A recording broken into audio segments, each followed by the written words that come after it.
السلام عليكم ورحمة الله وبركاته. أهلا وسهلا ومرحبا بكم، يا رب تكونوا في أفضل حال. المرة اللي فاتت نزلنا لكم الفيديو، عرفناكم الفرق ما بين الهوجن الأصلي والهوجن المصري. النهاردة معانا مكنة هوجن المصري، الفرز التاني، موديل 24. المكن ده يعني ما شاء الله حاجة كويسة، بس فيه بعض العيوب.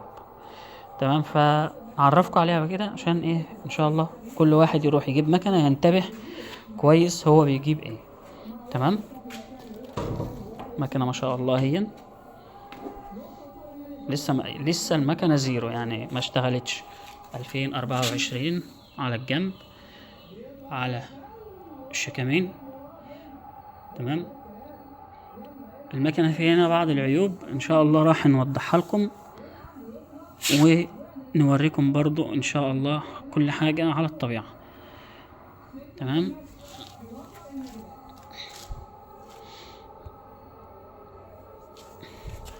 هنا الرقبة بتاعت الشاسيه. طبعا ورنا لكم المرة اللي فاتت الرقبة بتاعت الشاسيه ما بين الأصلي والمصري. هنا رقبة عدلة على طول. تمام،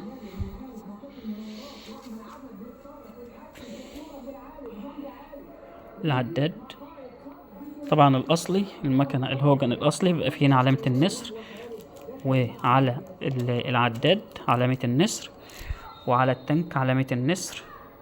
تمام، ورقم الموتور، وفوق رقم الموتور بيبقى مكتوب HG 162. تمام، هنوريكم اول عيب معانا هنا النهارده. ماشي، عندنا هنا مشكلة في الشكمان هنا لازق في الموتور. هل ده غلط؟ هو ممكن عمره ما يكون عيب تقفيل، يعني ممكن الشكمانات دي تكون اتلخبطت بحاجة تانية، بس الغريب اللي انا مستغرب له يعني ان هي هوجن، يعني HG 4.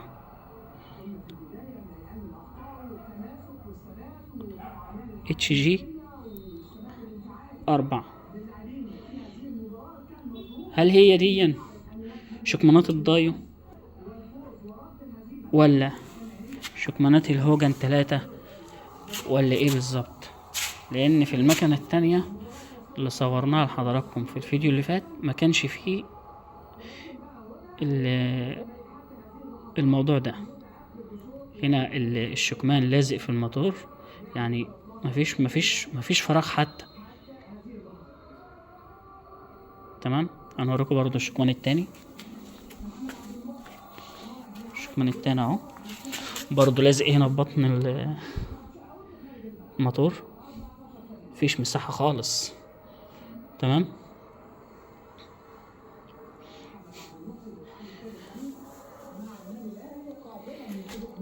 في برضو عيب تاني هوريه حضراتكم. امبارح كنت وريت لكم الكتلة دهيا مكتوب عليها كلام صيني. الكتلة بتاع امبارح كان مكتوب عليها كلام بالانجليزي. الكتلة في الهوجن المصري كل الكلام بيبقى انجليزي، مفيش كلام صيني. فاعتقد ان الحاجة الوحيدة اللي ممكن تكون جاية غلط في المكنة دي اصلية هي الكتلة. تمام، نوريكم برضو هنا في عيب تاني، معرفش هل ده عيب ولا ايه بالظبط، انا اول مرة اشوفه. المفروض ان علبة الجنزير دي تبقى داخلة هنا كده، ما يبقاش فيه فاصل هنا، ما يبقاش فيه ولا يعني ما يبقاش فيه الكلام ده، الفاصل ده. تمام، ان شاء الله.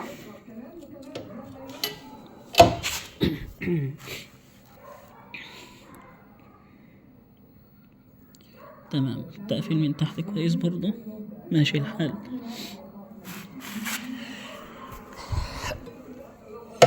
احنا وريناكم بعض بعض الحاجات اللي في المكنة والعيوب.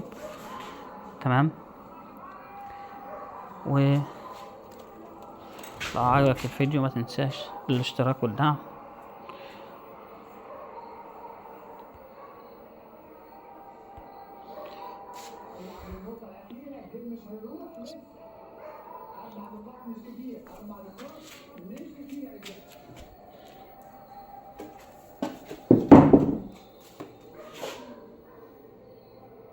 دمتم في رعاية الله وأمنه. السلام عليكم ورحمة الله وبركاته.